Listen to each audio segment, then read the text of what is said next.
우리 보혈의 능력으로 서리라.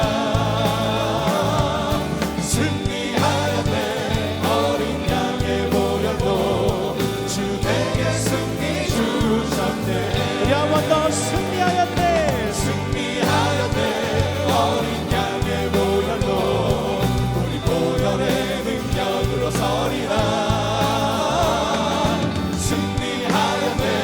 어린 양의 보혈로 주 내게 승리. 오늘도 주님께서 우리에게 승리를 주셨습니다. 승리하였네. 어린 양의 보혈로 우리 보혈의 능력으로 서리라. 승리하였네. 어린 양의 보혈로 우리 한 번 더 믿음으로 주님께서 주신 승리를 선포하며 승리하였네. 어린 양의 보혈로 우리 보혈의 능력으로 서리라. 승리하였네.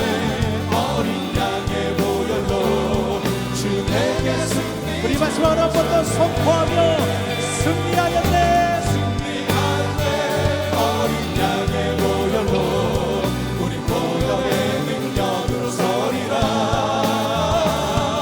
승리하였네.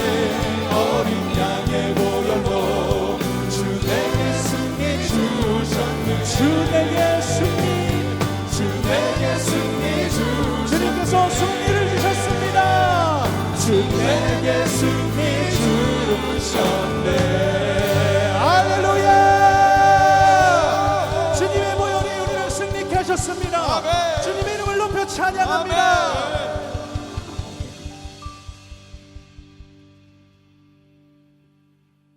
주 말씀 향하여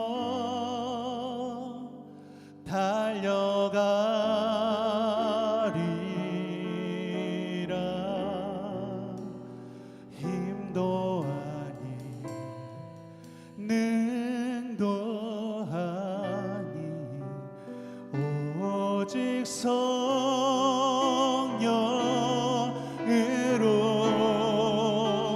주 얼굴 향하여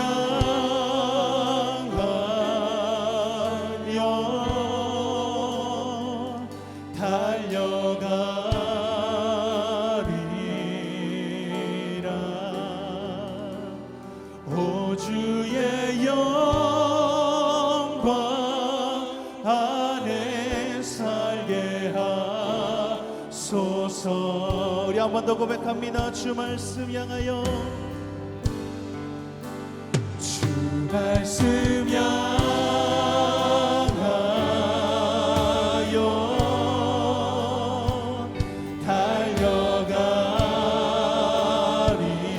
달려가리라. 힘도 아니 능도 아니 오직 성령으로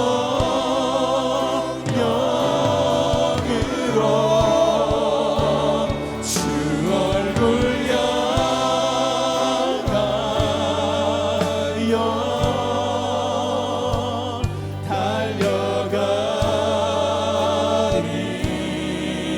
달려가리라. 오 주의 영광 안에 살게 하소서. 우리 한 번 더 고백하며 주님께 나아갑니다. 주 말씀 향하여, 주 말씀 향하여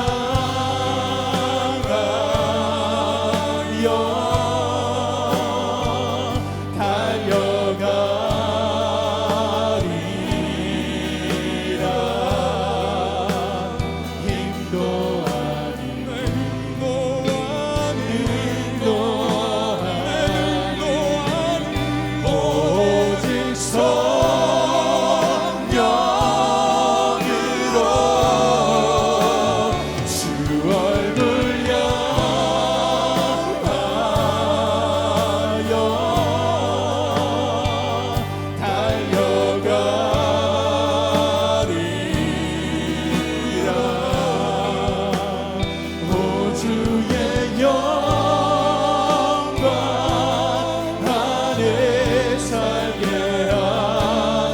다시 한번 우리들의 마음을 간절한 마음을 담아 주님께 고백합니다. 주 말씀 향하여 주 말씀 향하여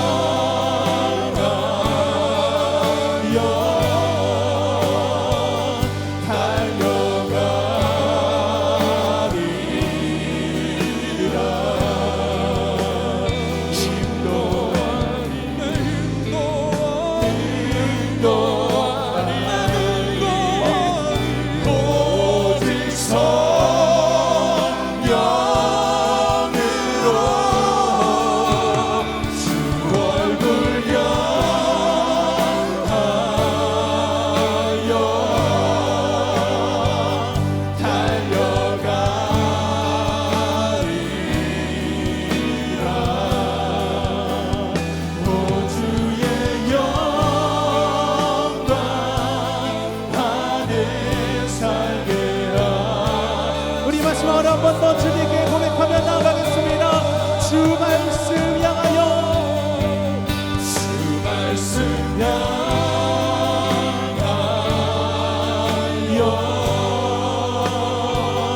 달려가리라.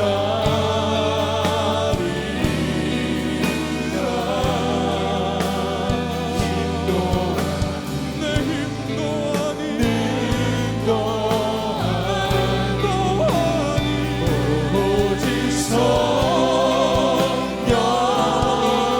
성령으로 주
자, 함께 은혜 나누실 말씀입니다. 시편 119편 105절에서 112절까지 있는 말씀입니다. 119편 105절에서 112절입니다. 봉독해 드리겠습니다. 주의 말씀은 내 발의 등이요 내 길의 빛이니이다. 주의 의로운 규례들을 지키기로 맹세하고 굳게 정하였나이다. 나의 고난이 매우 심하오니 여호와여 주의 말씀대로 나를 살아나게 하소서. 여호와여 구하오니 내 입이 드리는 자원 제물을 받으시고 주의 공의를 내게 가르치소서. 나의 생명이 항상 위기에 있사오나 나는 주의 법을 잊지 아니하나이다. 악인들이 나를 해하려고 올무를 놓았사오나 나는 주의 법도들에서 떠나지 아니하였나이다. 주의 증거들로 내가 영원히 나의 기업을 삼았사오니 이는 내 마음의 즐거움이 됨이니이다. 내가 주의 율례들을 영원히 행하려고 내 마음을 기울였나이다. 아멘. 하나님, 교회 안 아프게 해주세요. 예수를 기도드렸습니다. 아멘.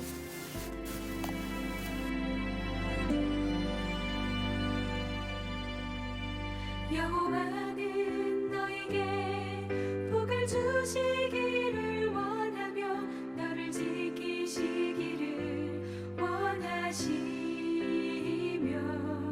여호와는 그 얼굴을 너를 향하여 드사 은혜와 평강 주시기 원하노라.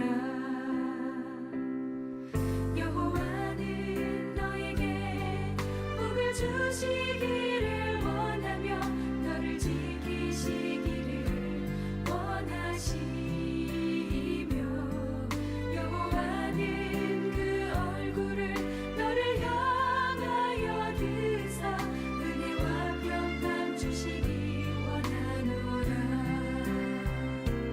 너를 보배롭고 존귀하게 여기시는 하나님이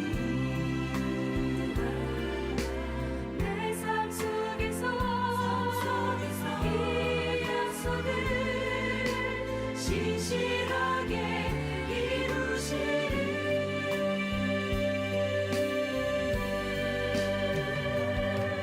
나의 기름진 것으로 하늘에 신령한 것으로 너를 복주시고 지키실 하나님이 너의 영혼 잘 되도록 은혜 베푸시며 영광으로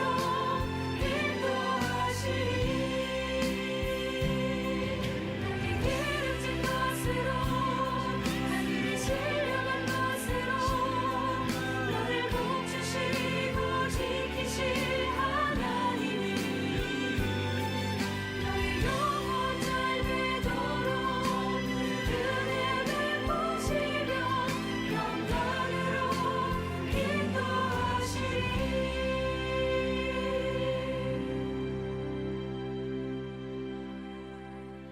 여호와는 너에게 복을 주시기를 원하며 너를 지키시기를 원하시며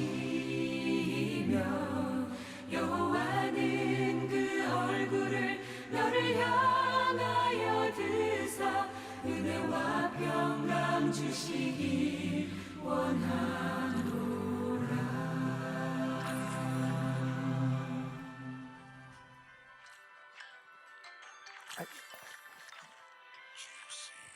예, 죄송합니다. 아이, 제가 게임에 빠져가지고 지금. 아유, 죄송합니다. 이번 판 끝냈어야 되는 건데. 여러분 혹시 그 캔디 크러쉬라고 하는 게임 아십니까? 좀 오래되긴 했는데 요즘 아들이 이 게임을 하고 있길래 그건 뭐냐? 그랬더니 저한테 게임을 다운받아줘가지고 너무 재밌어요. 좀 신기한 게 그 같은 색깔의 같은 그 종류의 그림을 맞추면 캔디들이 사탕들이 쫙 깨지면서 쏟아져요.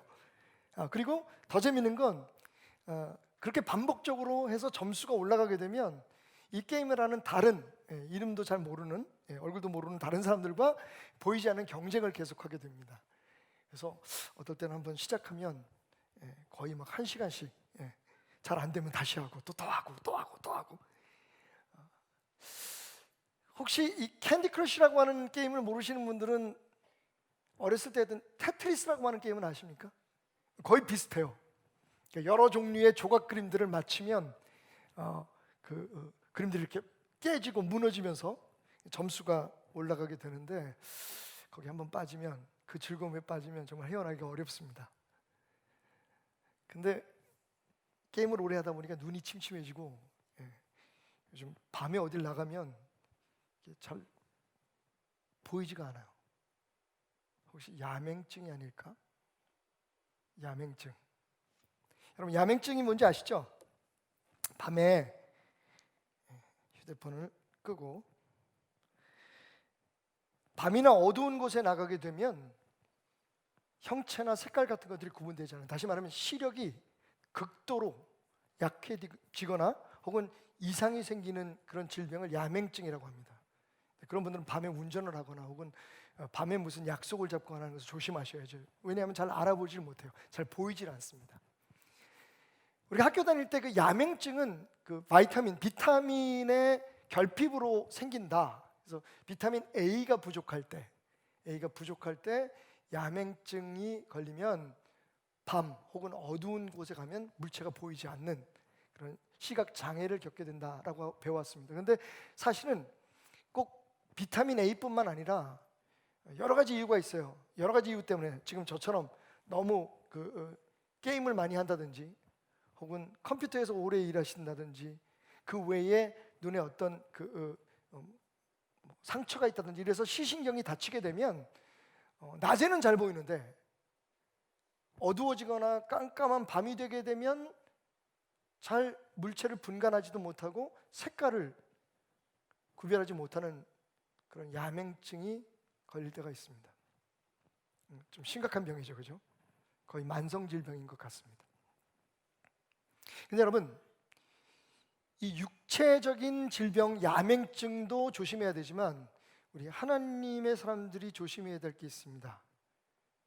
육체적인 야맹증보다 더 심각한 영적 야맹증입니다.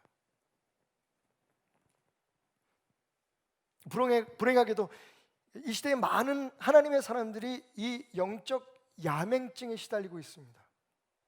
심지어는 이게 만성 질병으로 한국 교회에 이미 자리 잡고 있는지도 모른 채 말이죠. 영적 야맹증. 왜 우리는 이것을 조심해야 할까요? 그리고 이것에서 벗어나는 비결은 뭘까요? 자, 오늘 말씀을 보겠습니다. 우리가 너무 잘 알고 있는 성경 말씀 가운데 제일 긴 장을 가지고 있는 시편 119편. 자, 그 중에서도 우리가 한 번쯤은 듣고 혹은 외우고 있는 말씀이 오늘 우리가 함께 읽었던 본문 말씀의 첫 절인 105절입니다. 시편 119편 105절. 이렇게 말씀하시죠. 주의 말씀은 내 발의 등이요. 자, 한번 따라해 볼까요? 주의 말씀은 내 발의 등이요, 내 길의 빛이니이다. 시작. 내 길의 빛이니이다. 우리가 너무 잘 아는 말씀이에요, 그렇죠? 하나님의 말씀이 우리가 걸어가는 한 걸음 한 걸음 그 발등 앞에, 발자국 앞에 등불이 되고, 그리고 우리가 살아가는 길에 등대처럼 그 길을 비춰주는 빛이 된다. 자, 이 말씀을 다 알고 있는데 사실 이 말씀이 전제하고 있는 게 있어요. 한번 여러분 생각해 보시겠습니까? 자, 이 말씀이 성립되기 위해서, 주의 말씀이 내 발의 등이고 그리고 내 길의 빛이라는 말씀이 우리에게 성립되기 위해서 이 말씀의 배경이 되는 상황이 있습니다. 전제되는 게 있죠. 그게 뭘까요?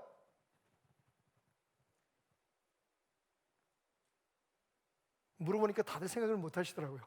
너무 쉬운데 알고 있는데 표현을 못 하시는 것 같아요. 자, 보세요. 등불은 언제 필요해? 여러분, 빛으로 길을 인도함 받으려면 그 빛이 우리의 눈에 보일 수 있는 환경은 뭐예요? 어둠이죠. 자, 이제 좀 아셨습니까? 그러니까 사실 오늘 이 말씀이 비유지만, 시인의 표현이지만 하나님이 주신 말씀으로 생각하고 그 영적 의미를 조금만 더 부여해 본다면 우리의 인생이 뭐다? 길이에요. 근데 뭐 이건 하나님 말씀 아니래도 뭐 가끔 시인들이라든지 여러 사상가들이나 철학자들이 하는 얘기죠. 우리의 인생이 여정입니다. 어디론가를 지금 향해서 가는 거예요. 길이에요. 근데 성경 말씀, 오늘 이 말씀을 배경으로 해서 깨닫는 깨달음이 뭐다? 길은 길인데 어떤 길이다? 밤길이다. 어떤 길이다? 어두운 길이다. 기본적으로 우리가 생각해야 될 건 뭐냐면 우리가 살아가는 이 세상, 우리가 걸어가는 그 길은 어두운 밤길입니다. 어렵지 않아요. 자, 요한복음 1장 1절부터 5절까지의 말씀 보십시다. 태초에 말씀이 계시니라. 이 말씀이 하나님과 함께 계셨으니 이 말씀은 곧 하나님이시라. 여기서 이 말씀은 우리가 잘 아는 로고스, 예수 그리스도를 뜻하죠. 그가 태초에 하나님과 함께 계셨고 만물이 그로 말미암아 지은 바 되었으니 지은 것이 하나도 그가 없이는 된 것이 없느니라. 이렇게 예수님에 대해서 설명한 후에 요한은 4절과 5절에서 이렇게 중요한 이야기를 꺼내냅니다. 그 안에 생명이 있었다.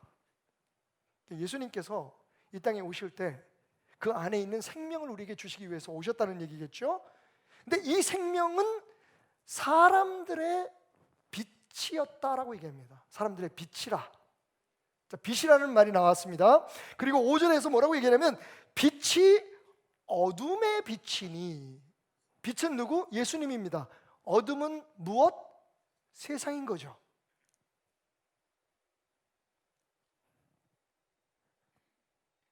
어둠이 깨닫지 못했다. 기본적으로 하나님의 말씀은 우리가 사는 이 세상이 어둡다고 얘기합니다. 요한복음에서도 마찬가지지만 시편 119편에서 우리가 사는 세상을 어떻게 전제하냐면 밤길을 걷는 것과 같다.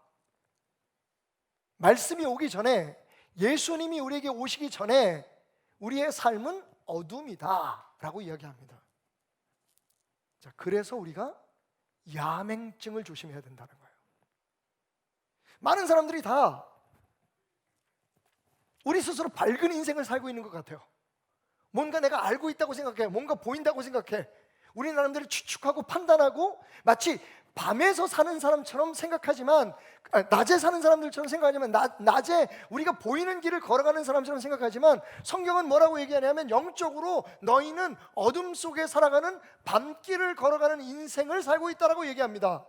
자, 사도 바울도 똑같은 얘기를 해요. 에베소서 5장 8절 말씀. 너희가 전에는 어둠이더니, 아주 딱 찍어서 너희가 전에는 어둠이었다라고 얘기합니다. 이제는 주 안에서 빛이라. 빛의 자녀들처럼 행하라. 여러분, 이거 정확히 아셔야 됩니다. 우리의 인생길은 뭐가 없으면, 예수가 없으면, 뭐가 없으면, 말씀의 등불이 없으면 밤길을 걷는 것 같아요. 예수를 믿어도, 하나님을 알아도 하나님의 말씀을 등불처럼 사용하지 않는 사람은, 하나님의 말씀을 빛으로 여기지 않는 사람은 그 삶을 여전히 어둠 속에 한 치 앞도 내다볼 수 없는 깜깜한 길을 걸어가는 것과 같다는 거예요. 우리 인생이 길이라면 우리가 지금 걷는 이 길은 밤길입니다. 어두운 길이에요. 그래서 오늘 성경은 이야기하는 거죠. 하나님의 말씀이 내 발의 등불이다. 여러분, 그 등불 없이 살아갈 수 있는 세상이라면 왜 우리가 굳이 하나님의 말씀을 배워야 합니까? 왜 우리가 예수 그리스도를 믿어야 합니까? 이건 옵션이 아니에요, 여러분. 선택이 아닙니다. 우리가 사는 세상이 깜깜하기 때문에, 우리가 사는 세상이 한 치 앞도 내다볼 수 없는 밤길이기 때문에 우리는 제대로 걷고 있다고 생각하지만 수없이 많은 장애와 위험들이 도사리고 있는 세상을 살기 때문에 하나님의 말씀이 필수라는 겁니다. 하나님의 말씀으로 내 발 앞을 비추고 하나님의 말씀으로 내게 정해진 그 길을 따라갈 때에 비로소 우리는 우리에게 주어진 삶을 하나님이 계획하시고 섭리하신 대로 끝맺힐 수 있는 겁니다. 우리의 인생이 길이라면 지금 우리는 밤길을 걷고 있다. 자, 그러면 밤길을 걸 때 필수적인 그 등불, 자, 오늘 말씀은 그것을 우리에게 설명해 주고 있는 거예요. 그거의 절대성을 우리에게 말해주고 있습니다. 그 어두운 인생길을 순항하려거든, 그 어두운 인생길을 성공적으로 마치려거든 어떻게 하라고요? 겨우 30cm 앞에 있는 등불을 붙들라는 겁니다. 그 어두운 인생길 승리하는 비결은 겨우 30cm 앞에 있다. 자, 시각적으로 또 보여드려야죠. 제가 30cm 자를 가져왔습니다. 30cm 앞에는 뭐가 있을까요? 여러분, 30cm 앞에 등불이 있습니다. 뭐 사람마다 조금씩 차이가 있겠지만 우리가 걸어가는 길이 밤길이라면 여러분 등불을 이렇게 들고 가잖아요. 내 발의 등이요, 한 걸음 한 걸음 저 앞을 내다보거나 저 끝에다 세워놓고 걸어가는 게 아니라, 그러면 거기까지 가는 동안에, 그죠? 우리의 목표는 분명한데, 우리의 기대는 분명한데 거기에 빛이 있다고 해서 그것만 보고 걸어갈 수는 없어요. 왜냐하면 걸어가는 한 걸음 한 걸음에 어떤 장애가, 어떠한 문제가 있을지 모르니까. 그러니까 우리는 등불을 들고 걸어가야 된다고 성경은 말합니다. 내 발 한 걸음 한 걸음 앞에 등불. 자, 이 등불을 든 위치가 제가 보니까 딱 30cm야. 억지인가요?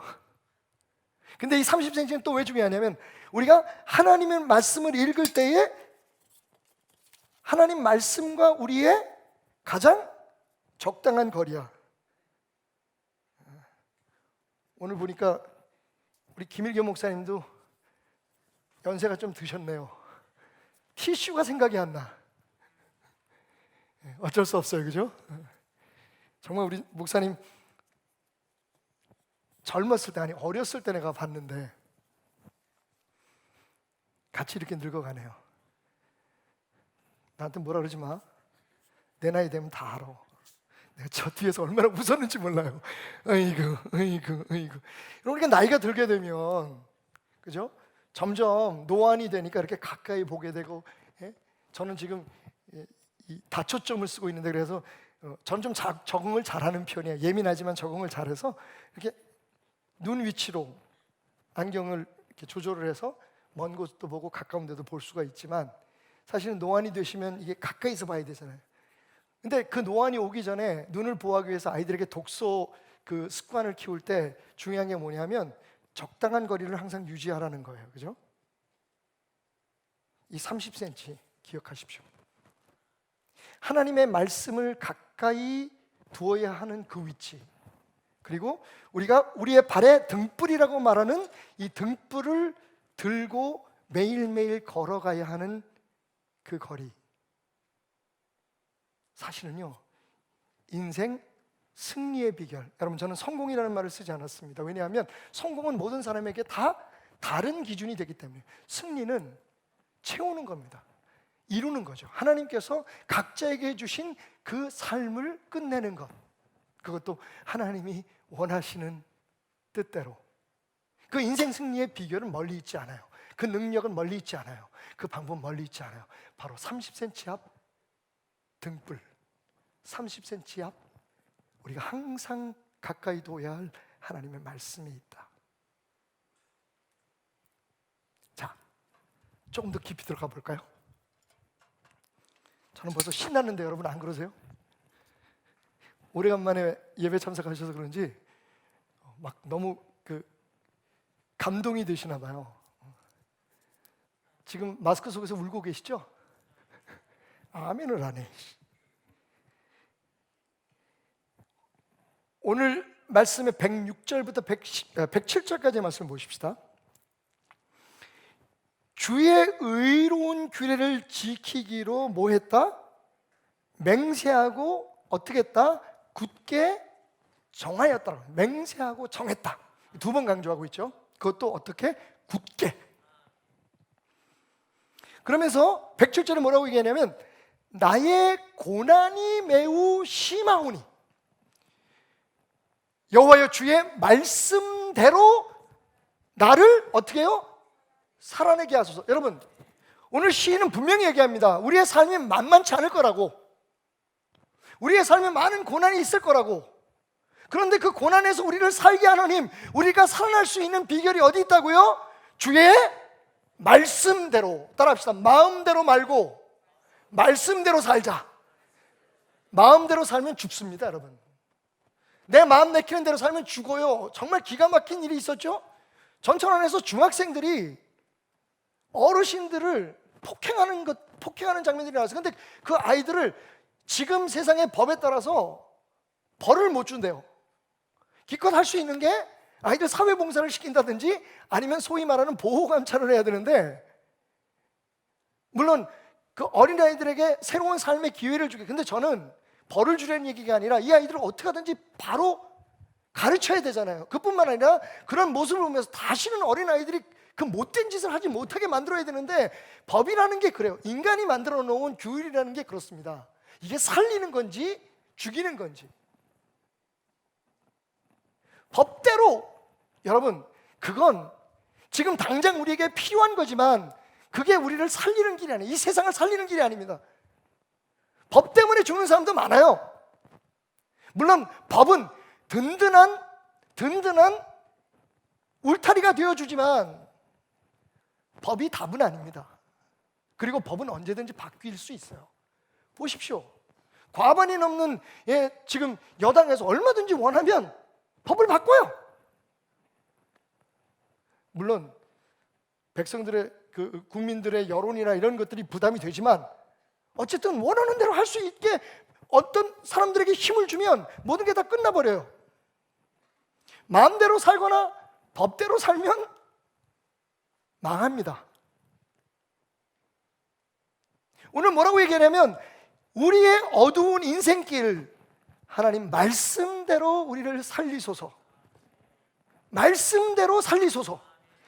내가 그래서 그 말씀을 내 발의 등이요 내 길의 빛으로 정하였습니다. 내가 굳게 따르기로 결심했습니다. 여러분, 이 신앙이 우리에게 있어야 돼요.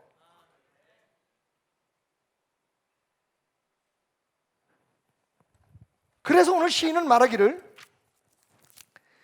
109절, 110절 나의 생명이 항상 위기에 있사오나 나는 주의 법을 잊지 아니하나이다. 110절 악인들이 나를 해하려고 올무를 놓았사오나 나는 주의 법도들에서 떠나지 않겠습니다. 여러분 107절 그리고 109절 110절 이 세 구절에서 우리의 삶에 고난이 있다, 우리의 생명이 항상 위기에 처해 있다, 그리고 나아가서 악인들이 나를 해하려고 올무를 놓았다라고 얘기합니다. 그런데 이 모든 세 가지의 큰 카테고리의 위험 속에서 어떻게 내가 살았다? 내가 어떻게 결심했다? 하나님의 말씀대로 살고 하나님의 말씀을 떠나지 않고 하나님의 말씀을 잊지 않기로 결심했다. 결국 우리 인생의 답은 뭐다? 여러분, 그런데 많은 성도들이 야맹증에 걸려 있어요. 자, 우리의 삶에 고난이 있습니다. 고난이라는 장애가 있어요. 밝을 때 있으면 피해갈 수 있잖아요. 제가 하나님께서 저 기도의 포디움까지 저를 인도하려고 계획을 세우셨다고 치십시다. 아무것도 없으면 그냥 걸어가면 돼요. 어두우면 어때요? 어두워도 그냥 걸어가면 되죠. 그런데 문제는 뭐냐? 오늘 시인의 고백처럼, 그리고 우리 모두가 알고 있듯이 우리의 삶에 고난이 있어요. 지금 우리가 겪고 있는 코로나19 같은 고난이에요. 제가 오늘 올라오는데 밖에서 안내를 서고 있던 두 분 장로님께서 저한테 그래요. 목사님, 성전이 꽉 찼습니다. 그래서 깜짝 놀랐어요. 그러면 안 되는데, 성전 꽉 채우면 안 돼. 아니요, 기준에 따라서 꽉 찼습니다. 10% 다. 그래서 다른 분들은 지금 여기 성전에서 예배드리신 분들 이외에도 지금 우리 애찬실에서, 식당에서, 그리고 다른 교육실 방에서 지금 각기 흩어져서 10%씩 모여서 예배를 드리고 있습니다. 그리고 성도님들이 온라인으로 예배를 드리고 있는데 처음에 좀 기분이 좋았어요. 꽉 찼대. 그래서 우리가 이 코로나 오기 전에도 꽉 찬 적이 별로 없는데, 근데 들어와 보니까 10% 꽉 찼어. 물론 그때그때 사람의 기준에 따라서 물론 달라질 수가 있잖아요, 그죠? 근데 생각해 보십시오. 지금 우리가 이런 상황을 언제 기대나 해봤습니까? 우리가 바라기나 했습니까? 우리의 삶에는 우리가 생각하지 못하는 고난이라는 장애물들이 있는 거예요. 안타깝게도 이 사태가 지나가 나면 많은 분들이 이 고난에 걸려서 교회를 떠나거나 믿음이 약해지거나 혹은 삶 자체에 예수 안 믿는 사람들은 극단적인 결정을 내리는 사람들도 있고, 그죠? 많은 어려운 일들이 있잖아요. 고난이라고 하는 장애가 있어요. 또 생명에 항상 위기가 있습니다. 질병이죠. 질병 같은 위기가 있어요. 우리의 생명에 질병이라고 하는, 혹은 그 외에 여러 가지 사고. 여러분, 사고를 원해서 당하는 사람 없잖아요.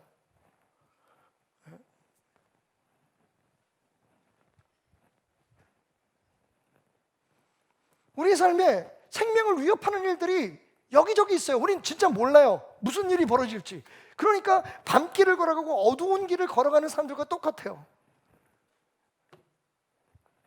그리고 마지막 세 번째 110절에서 말하고 있는 그 장애물은 뭐냐면, 악인들이 나를 해하려고 올무를 놓았다는 거예요. 여러분, 우리의 삶의 가장 무서운 적은 사탄이겠죠. 사탄이 어찌하든지 하나님을 믿는 사람들 앞에, 하나님을 믿는 가정에, 하나님의 교회 앞에 여러 가지 많은 장애물들을 올무를 놓고 있어요. 걸려들게. 사람들이 어리석게 깊이 생각하지 아니하고 많이 기도하지 아니하고 거기에 툭툭 걸려가지고 세상 앞에 지탄을 받고 하나님의 사람으로서 하면 안 되는 행동들을 스스로 하면서 자멸해 가요. 악인이 쳐놓은 올무가 있습니다. 그리고 개인적인 삶에도 그래요. 세상 사람들이 다 착한 것 같지는 않아요. 정말 뜻하지 않게 우리의 삶에 어려움을 주는 사람들이 있어요. 사기를 치고 협박을 하고, 그렇죠? 어두운 길인 것도 힘들지만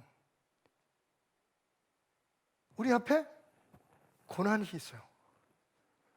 걸려서 넘어지고 부닥쳐서 쓰러지고, 다행히 부닥쳐서 일어날 만한 힘이 있으면 모르지만 많은 사람들은요, 하나님을 알고 믿는 사람들도 많은 사람들이 그 밤길에 고난, 위기, 그리고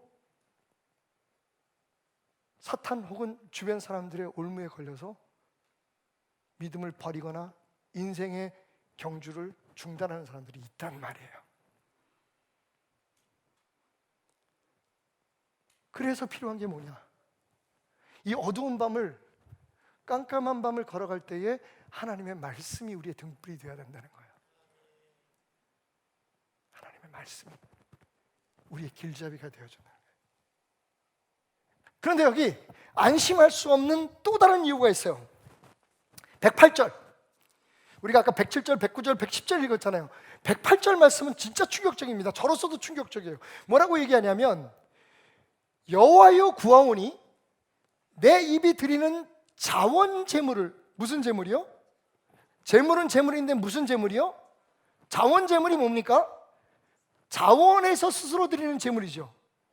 누가 강요하거나 누가 협박해서 드리는, 누가 요구해서 드리는 제물이 아니라 내가 자원에서 내 마음에서 우러나는, 물론 교회의 여러 가지 그런 우리의 관례라든지 아니면 예배 형식에 따라서 우리가 하나님 앞에 무엇을 드릴 수 있어요.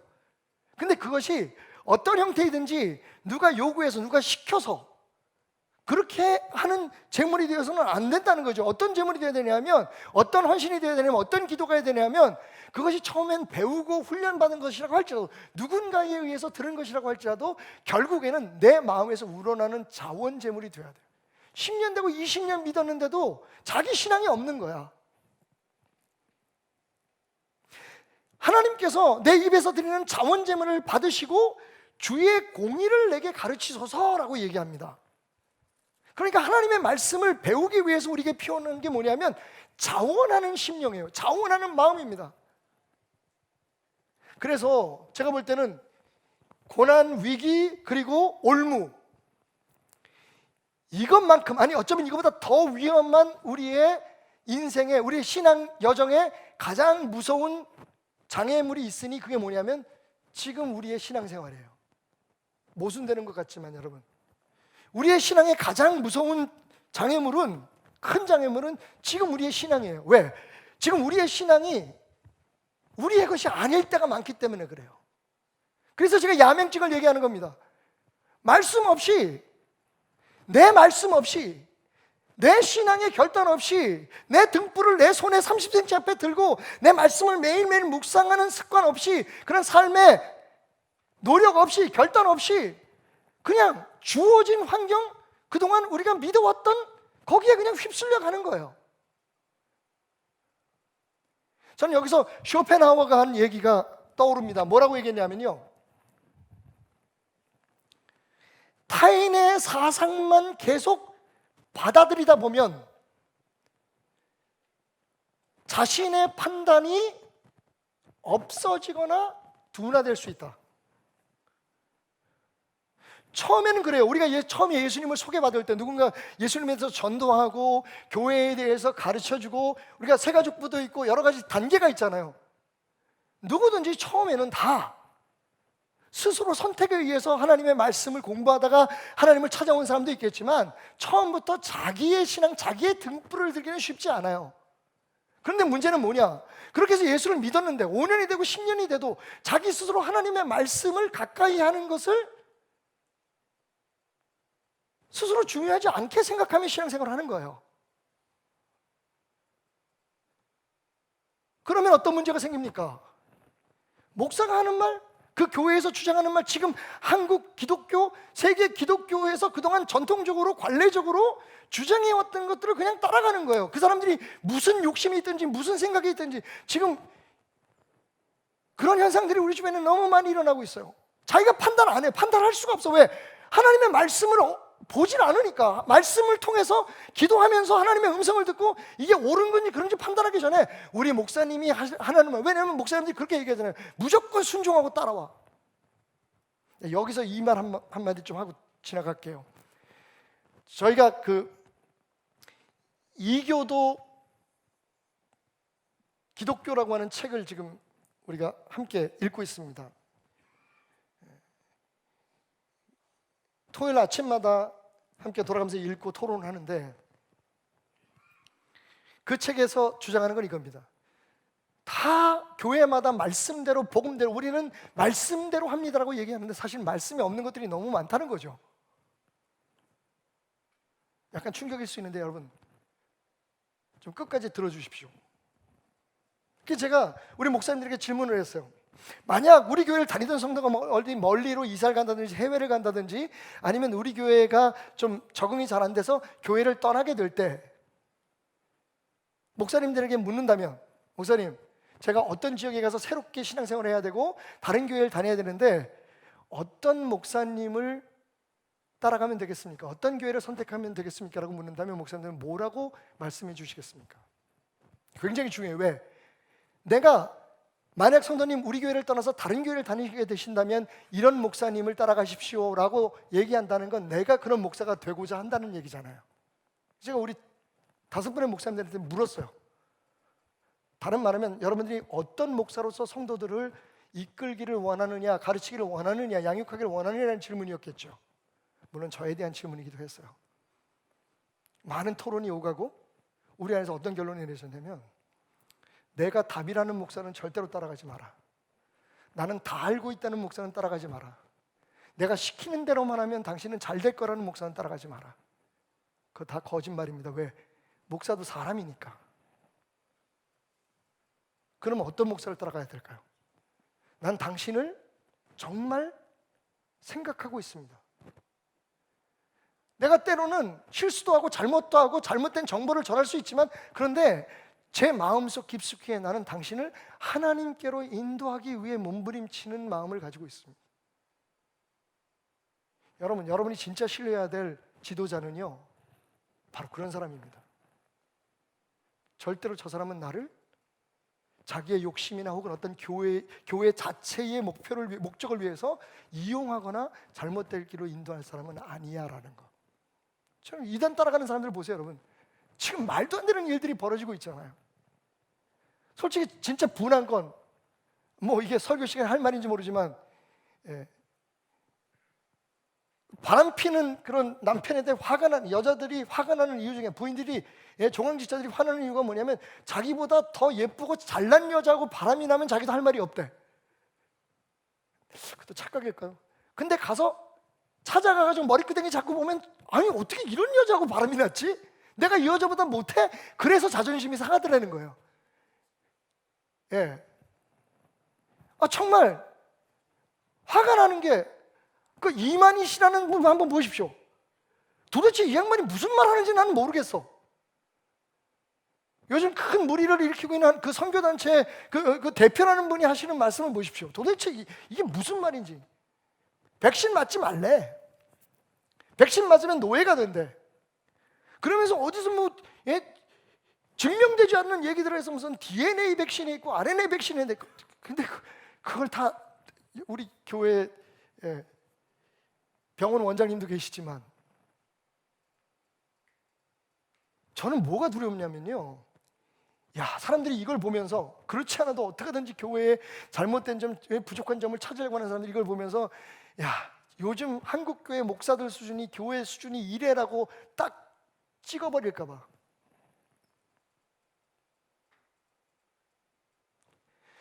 성경에도 분명히 나와 있어요. 여러분, 사실은 결정적으로 여러분들이 하나님 앞에 기도하고 말씀 안에서 분별력을 얻어야 돼요. 저는 이게 한국 교회와 지도자들의 문제라고 생각해요. 성도들에게 생각할 기회를 안 줘. 생각하면 죄야. 무조건 교회에서 하는 대로 목사가 무슨 어디에 무슨 장으로 나가야 된다고 여러분 이게 하나님 뜻입니다. 그러면 다 하나님 뜻이라고 헌금하고 그래서 몇 억씩 써가지고 총회장 되고 성도들이 판단할 능력이 없어. 판단할 기회를 주지 않아. 왜냐하면 목사가 하는 말 강단에서 선포된 얘기에 대해서 조금이라도 질문을 하면 여러분 질문 자체가 무슨 죄입니까? 그런데 질문을 하거나 거기에 대해서 스스로 하나님 말씀을 통해서 뭔가를 옳고 그름을 깨달으려고 한다면 그게 죄가 돼버려. 근데 그게 또 성도들의 연약함과 딱 맞아 들어가 또. 왜? 성경 읽기 귀찮잖아요. 하나님 말씀 내가 공부하기 싫잖아요. 그냥 주일날 교회 와서 법도 있어. 주일 성수회라. 주일날 와서 앉아가지고 목사가 하는 얘기 듣고 수요일날 좀 열심히 있으면 수요일 나오고 새벽 예배 나오고 그래서 계속 누군가 해주는 그 사람의 사상, 그 사람의 신앙을 주입받고 거기에 따라가다가 보면 내가 생각할 필요가 없잖아. 내가 판단할 필요가 없잖아. 그런데 성경은 뭐라고 얘기하냐면 주의 말씀은 교회의 등불이거나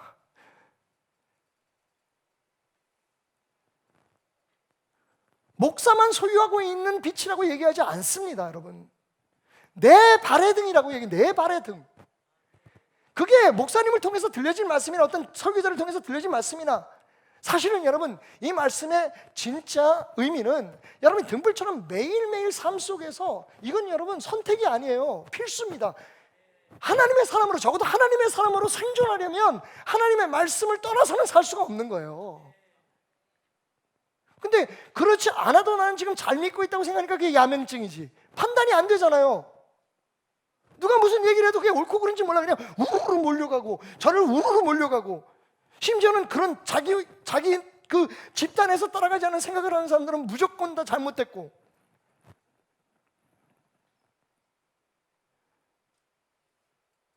여러분 사실은 등불 없이 밤길을 갈 수 있어요. 이걸 이렇게 표현해 볼까요? 제가 등불을 들었어요.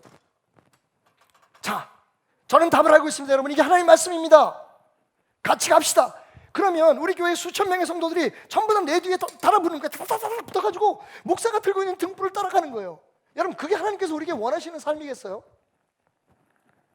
여러분 각자가 등불을 들고 제가 아무래도 여러분보다 하나님의 말씀, 여러분들이 밖에서 사업을 하고 또 여러분들이 애쓰고 자녀들 교육하는 것만큼 저는 제가 하는 일이 하나님의 말씀을 통해서 여러분들을 하나님께로 인도하는 거니까 더 많이 연구하게 되고 더 많이 생각하게 되고 더 많은 책을 보게 되고 더 많이 얘기하게 되고 설교를 준비하잖아요. 그럼 제가 들었어요. 내가 보니까 이게 하나님의 말씀이더라. 여러분 따라오십시오. 그러면 각자가 들고 있는 성경을 등불을 들고 30cm 앞에 그 기적을 바라보면서 따라와야 되는 거예요.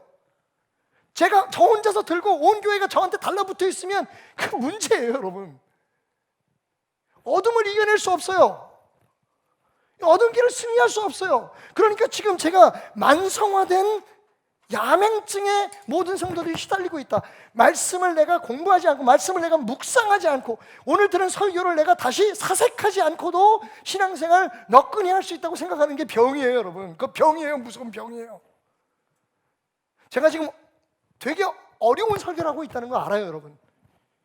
이러면 그럼 목사의 권위는 더 떨어지고 사람들이 그럼 목사 아니래도 우리가 저는 베델 성도를 믿습니다. 아니 그래서 나는 확실히 답을 알고 있는 목사를 찾아갈 거야 라고 간다면 저는 그분들을 위해서 기도해 줄 거예요. 눈물을 흘리면서 기도할 거예요. 거기 가서도 정말 하나님의 말씀을 스스로 발견하기를. 이게 도대체 말이 안 돼요. 지금 우리는 지금 만성 야맹증에 걸려 있어요. 왜? 하나님의 말씀의 등불이 우리 손에 들려져 있지 않기 때문에. 30cm 앞에.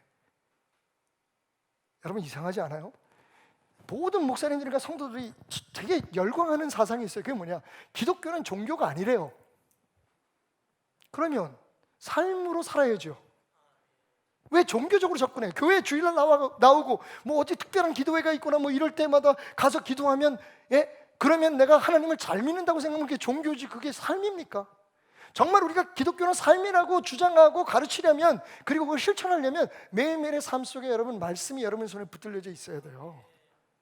그렇지 않으면 다 거짓말이고 위선이에요. 그러니까 편안한 대로만 받아들이는 거예요. 기독교는 삶이야. 온 우주 만물을 창조하신 분이 하나님이시고 우리를 위해서 우리를 구원하기 위해서 인간으로 오신 분이 예수님이고 그분이 지금 우리 안에 있대.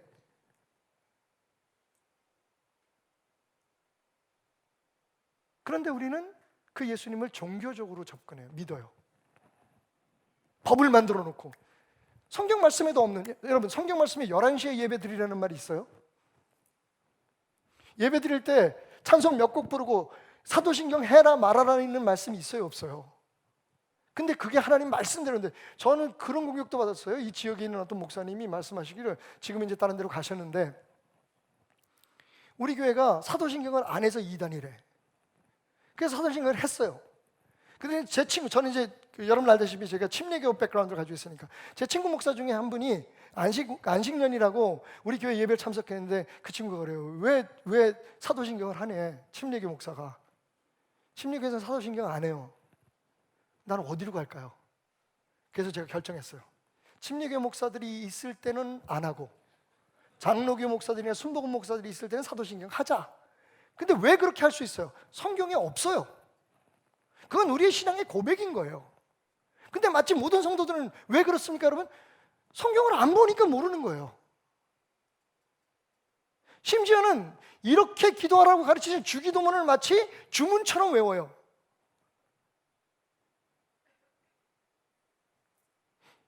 이와 같이 기도하라고 말씀하셨지 이 기도를 하라고 말씀하신 게 아니잖아요. 좀 어려운 얘기일지 모르지만 결론은 이거예요. 여러분 스스로가 말씀에 대한 묵상을 하셔야 돼요.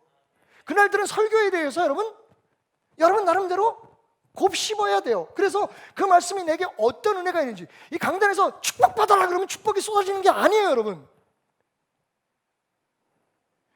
그런 목사를 찾아가지 말라고 말씀드리는 거예요. 제가 우리 교회를 떠나거든.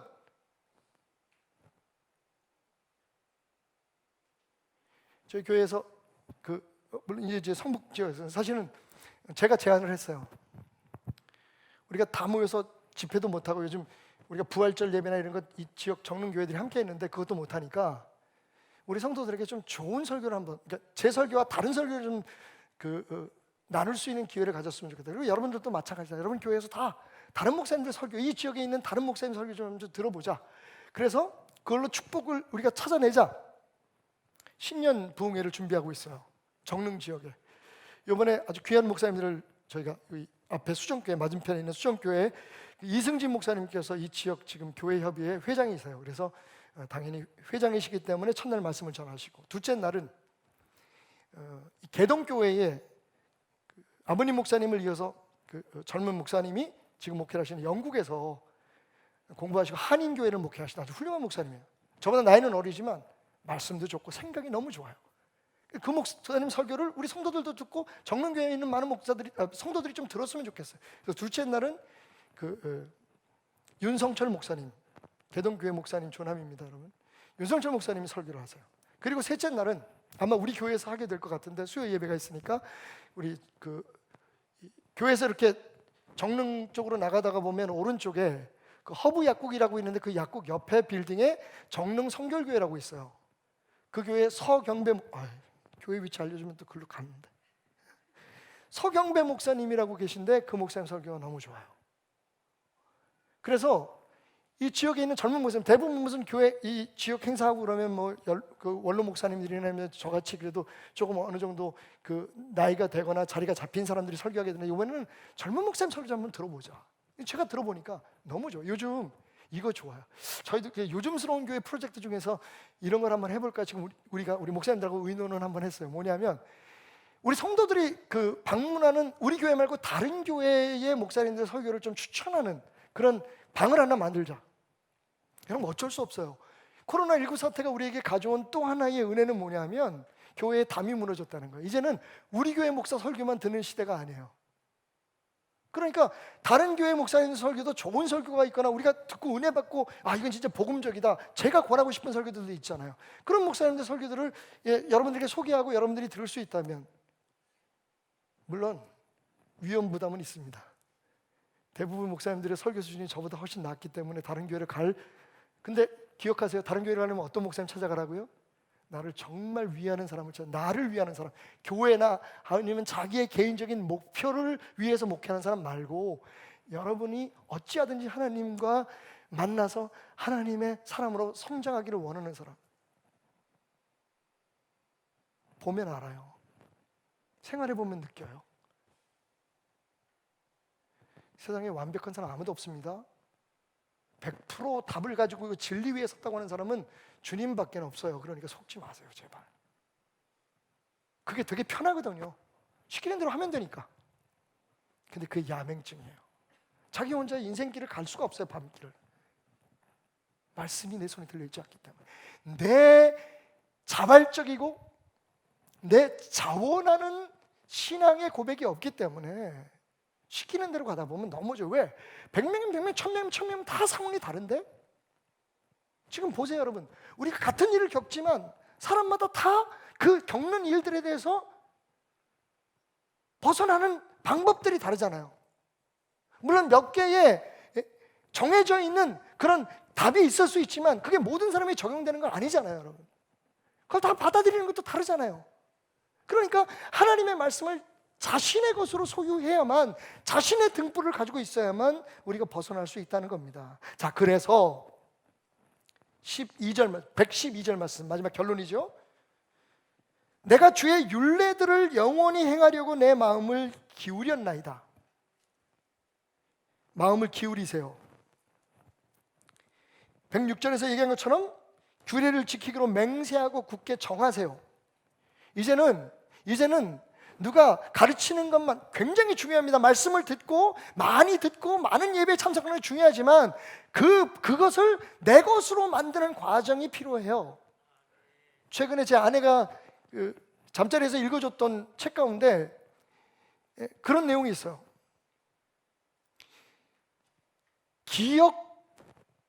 기억보다는 사색으로 얻어진 지식만이 참 지식이다. 여러분, 하나님 말씀 아무리 많이 외우고 하나님 말씀 여러분이 아무리 어떤 설교를 많이 기억한다고 해도 그게 나의 것으로 사색되지 않으면 그걸 우리는 묵상이라고 얘기하죠. 내 것으로 만드는 과정이 없으면 내 게 아니에요. 지금 우리가 그 야맹증에 걸려 있어요. 생각하지 않으려고 해요. 묵상하지 않으려고 해요. 누군가 자꾸만 우겨주고 먹여주고 정해놓은 대로 따라오는 대로 따라가면 되는 줄 알아요. 그러니까 다 걸려 넘어지는 거예요. 각기 다른 인생의 여정을 걸어가면서 우리에게 들려진 하나님의 등불이 있으면 그 장애물을 보고 지나갈 수 있을 텐데, 고난이 왔어. 이 고난은 욥처럼 이겨내야지. 예? 생명의 위기가 찾아왔어. 그럼 히스기야처럼 기도해야지. 여러분, 하나님께서 우리에게 주신 말씀을 우리 나름대로 들었던 그 말씀을 우리 나름대로 생각해서 헤쳐나갈 수 있잖아요. 사탄의 공격이 있어서 삼손처럼 이렇게 하면 안 되지.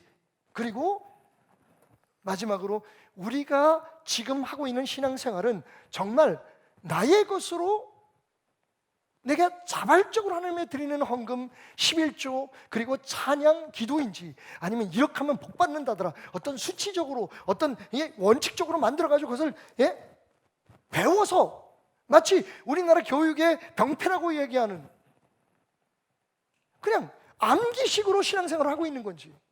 그러니까 답답한 거예요. 어떤 부분에서 얘기를 하다 보면 꽉 막혀서 이건 그냥 우리가 해왔던 거에서 전혀 한 걸음도 양보하려고 하지 않거나 하나도 다른 사람들의 의견을 존중하지 못해. 이 사람은 이 말씀에서 이게 깨달았고 이건 깨달았어. 그럼 우리가 함께 기도하면서 그 말씀을 풀어가고 거기에서 답을 찾아내고, 이런 과정이 사실 굉장히 아름다운 신앙생활인데, 이게 제가 볼 때는 캔디 크러쉬나 테트리스 같다는 거예요. 그래서 제가 바보 다니는데 여러분 앞에 설교 시작할 때 그 게임하고 있었겠어요? 여러분, 정말 하나님의 말씀이 얼마나 재밌어지는지, 어떻게 하면요, 그 말씀이 여러분의 것이 되고 그 말씀을 삶에다 적용해 봤는데 그게 마치 캔디 크러쉬나 테트리스처럼 딱 맞아가지고 우르르 부서져 봐. 그 문제가 해결돼 봐. 거기서 은혜가 임하고 거기에서 기적이 행해지고 하나님이 나를 향한 뜻을 딱 발견하게 되면 그게 재미있거든요. 그게 반복됨으로써 사실은 우리의 신앙에 하나님의 말씀의 즐거움이, 내 신앙의 즐거움이 생기는 거예요. 사람은 즐거운 걸 따라가잖아요. 골프 좋아하는 사람은 매일 골프만 치려고 하잖아요. 고스톱 좋아하는 사람은 매일 고스톱만 치지. 술 좋아하는 사람은 매일 술 먹으러 가고. 그러니까 하나님의 말씀은 어떻게 우리의 즐거움이 되게 할 수 있겠어요?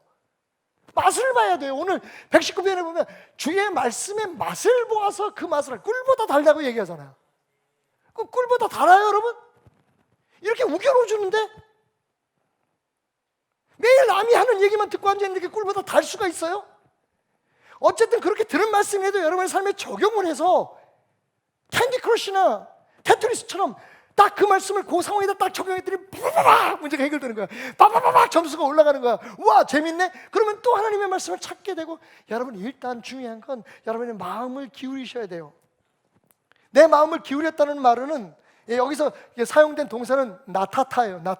나타타라는 말은 뭐냐면 뻗어서, 그러니까 내 마음을 뻗는다는 말은 뭐예요? 하나님의 말씀을 시도해 보는 거예요. 하나님의 말씀에 기울여 보는 거예요. 여러분 알아요. 난 지금 나이가 많아서 이제 무슨 하나님의 말씀을. 아니, 여러분, 한 말씀을 붙들고 있어도 여러분, 우리는 정말 중요한 힘을 가지고 있잖아요. 그게 뭐예요? 하나님께서 우리가 하나님의 말씀을 들으려고 하면 우리를 도와주신다는 거야. 우리가 해야 될 건요, 답을 찾아내는 게 아니에요. 무슨 이게 다 신학 공부를 했으면 뭘 했어? 아니, 신학 공부를 한 저도 히브리 성경 놓고 그대로 못 읽어요. 사전 없으면 못 봐요. 실력 뽀록 났다. 근데 한계예요, 여러분. 제가 라틴어도 공부하고, 클래시컬 그릭도 공부하고, 코헤니 그릭도 공부하고 공부했어요. 그런데 그 말씀이 굉장히 그 공부한 게 힘이 됩니다. 말씀을 분석할 때 이게 본문의 뜻이 이거고 이러고. 그런데 여러분, 그걸 그냥 제가 유대인처럼 혹은 그리스 사람처럼 그냥 읽지 못해요. 그런데 제가 여러분들에게 하나님의 말씀의 참 뜻을 여러분 알기 위해서 공부하십시오. 그것도 나는 잘못됐다고 생각해. 제가 믿는 건 뭐냐? 여러분이 적어도 하나님의 말씀에 마음을 기울이고, 오늘 들었던 설교를 여러분들이 다시 한번 분석해보고, 마음에 걸리는 게 있으면 질문도 해보고, 그러면서 하나님의 말씀에 마음을 기울이게 될 때에 하나님께서 도움을 주신다는 거예요. 우리가 상상하는 것보다, 여러분, 우리 머리는 중요하지 않아요. 우리의 지식 중요하지 않아요. 그래서 내가 많이 공부했다, 많이 알고 있다, 나는 이런 사람이라는 걸 찾아가지 말라는 거예요. 성경에 나오는 모든 인물들 보면 정말 아무것도 아닌 사람들 들어서 하나님께서 이 세상을 구원하시고 역사를 이루세요. 우리는, 여러분들은 훨씬 그분들보다 사실 나아요. 뭐가 부족하냐? 하나님의 말씀에 마음을 기울이지 않는 거예요. 하나님의 말씀에 순종하지 않기 때문에 문제인 거예요. 그게 우리의 야맹증이에요. 밤길을 가는데 앞을 못 봐요. 하나님 말씀이 즐거워지시길 주님으로 축원합니다. 캔디 크러쉬 하는 것처럼, 테트리스 하는 것처럼, 요즘 요즘 젊은이들이 하는 게임은 제가 잘 몰라서 근데 저는 그냥 그게 좋아요. 왜냐면 그게 제 수준에 맞아. 어려운 건 못 하겠어. 근데 여러분, 한번 성취하고 나면 그 다음 걸 또 하고 싶어요. 한 레벨을 깨고 나면 그 다음 레벨이 기대돼요. 하나님의 말씀이 그렇게 우리의 삶 속에 즐거워야 돼요. 솔직히 말해서 교회 나오는 발걸음이 즐겁기를 저 그 얘기 잘 못하겠어요. 우리 베델교회는 그래도 되게 재밌는 교회임에도 불구하고 쉽지 않거든요. 교회 나오는 게 즐거워요. 나오면 또 해야 될 일이 있지, 섬겨야 되지, 근데 여러분, 하나님의 말씀을 즐겁게 할 수 있는 방법은 제가 알아요. 마음을 기울이십시오. 시도해 보십시오. 여러분의 상황에서 한 말씀을 붙들고 1년을 버텨도 좋습니다. 적어도 주일날 들은 말씀을, 그래서 우리 베델교회에서 온몸 묵상이라는 것을 개발했잖아요. 설교를 들으면 그냥 듣고서 좋은 것만 딱 섭취해가지고 그냥 주워 먹지 말고 그 말씀을 한번 생각해 보는 거예요. 혹시 내가 이 말씀을 들으면서 놓친 건 없는지, 이 말씀이 내게 어떤 답이 되는지. 30m 앞에 하나님의 말씀의 등불을 들고 걸어가는 거예요. 주의 말씀은 내 발의 등입니다. 일단 등불은 켜야 되죠. 그리고 내가 들어야 합니다. 여러분, 저 멀리를 바라보지 말고 매일매일 삶 속에 하나님의 말씀을 등불처럼 30cm 앞에 들고 항상 말씀을 눈앞에 보고 묵상하면서 걸어가는 거예요. 여기 고난이라는 장애가 있네. 피어갈 수 있죠. 여기 생명의 위험이 있네. 이 길로 가야지. 여기 사탄의 올무가 있네. 참 못된 사람들이 나를 괴롭히려고 하네. 하나님의 말씀으로 벗어나야지. 내 신앙에 함정이 있었네. 내가 내 신앙이 아니라, 내가 내 하나님이 아니라 그 누군가의 하나님, 누구의 신앙을 따라서 그냥 맹목적으로 따라봤었네. 말씀으로 피해가야지. 마침내 저는 그곳에, 하나님이 제게 예비하신 그곳에 도달할 수 있게 된 것입니다. 30m 앞에 여러분의 인생 승리가 있습니다. 여러분, 일단 내가 즐거워할 수 있을까? 하나님의 말씀을 정말 재미를 느낄 수 있을까? 하나님의 말씀 속에서 내가 길을 발견할 수 있을까? 여러분, 그건 하나님의 몫입니다. 하나님은 우리에게 말씀하십니다. 마음을 정해, 마음을 기울여, 그리고 하나님의 말씀을 묵상하기를 시작해봐. 오늘 들은 말씀요, 이 말씀 여러분 집에 가셔서 일주일 동안 하루에 한 번씩만, 아니 그게 귀찮으시면 앉은 자리에서 몇 번만 다시 읽고 묵상해 보십시오. 우리의 인생은 어두운 밤길, 고난의 여정입니다. 우리 앞에 30cm 앞에 하나님께서 적당히 놓아주신 그 빛을, 그 말씀을 따라간다면 우리 모두는 하나님 앞에 당당히 승리자로 서게 될 것입니다.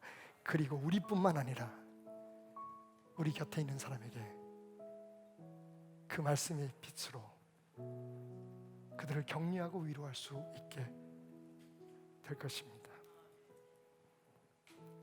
고단한 인생길 하루하루를 살아도 주의 말씀을 따라 말씀이신 예수 그리스도와 함께 걸어가는 여러분 되시기를 주님 이름으로 축원드립니다.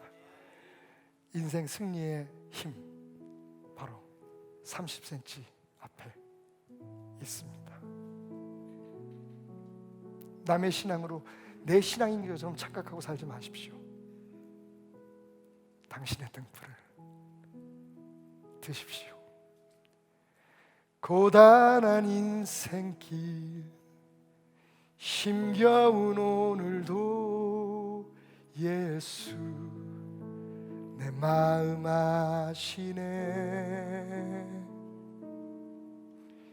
지나간 아픔도 마주할 시간도 예수 내 마음 아시네.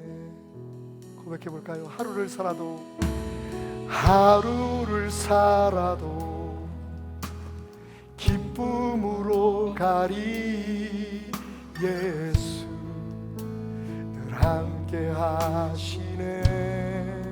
후회도 염려도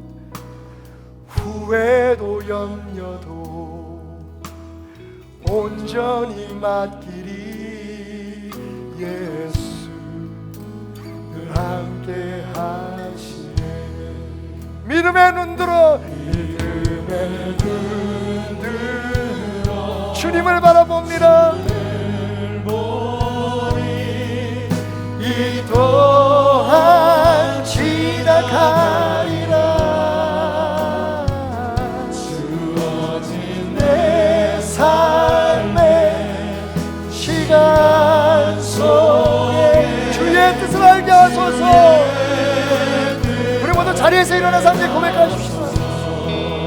고단한 인생길을 걷습니다. 고단한 인생길 힘겨운 여러분 고백하십시오. 하나님의 사람들 앞에도 고난은 있습니다. 위기는 닥쳐옵니다. 어려움이 있습니다. 하지만 우리에게는 하나님의 말씀의 등불이 있습니다. 우리에게는 예수 그리스도가 함께 하십니다. 그런데 왜 그것을 가까이 하지 않으십니까? 30cm 앞에 있는 축복. 하루를 살아도 기쁨으로 가리 예수 늘 함께 하시네. 후회도 염려도 우리의 인생 승리에 아무런 도움되지 않습니다. 여러분 주님 앞에 맡기고 주의 말씀 들고 주 말씀 비치며 하루하루 나갑시다. 믿음의 눈 들어 주를 보니 이 또한 지나가리라. 주어진 내 삶의 시간 속 주님의 뜻은 반드시 이루어질 것입니다. 주여 오늘도 그래서 우리가 기도합니다. 주님의 말씀 등불로 내 삶 앞에 붙들고 하나님 들어올리고 우리의 마음을 기울여 주님 말씀 따라가기 원합니다. 하나님 시작하게 하소서. 그 야맹증에서 벗어나게 하소서. 주의 말씀이 길잡이가 되고 주의 말씀이 등대가 되고 주의 말씀이 내 삶의 모든 고난과 역경을 이겨내는 힘이 되어 하나님 승리하게 하여 주옵소서. 내 발의 등불 주의 말씀 따라가게 하소서. 믿음의 눈 들어 주를 보니 또한 지나가리라.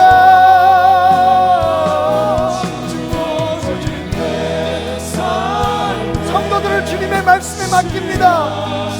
주님의 인도하심에 부탁합니다. 하나님 이 어두운 세상 춥고 떨리는 상황 속에 주여 우리 성도들을 주님의 손에 맡깁니다. 이 부족한 종의 기도를 들으소서. 주님의 손에 맡깁니다. 성령님의 인도하심에 맡깁니다.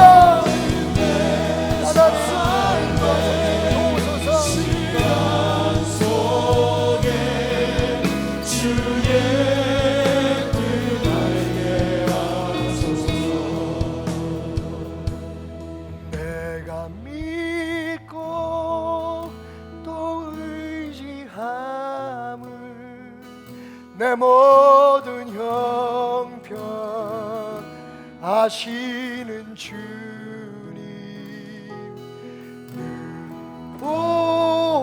보호해 주실 것을 나는 확실히 아네.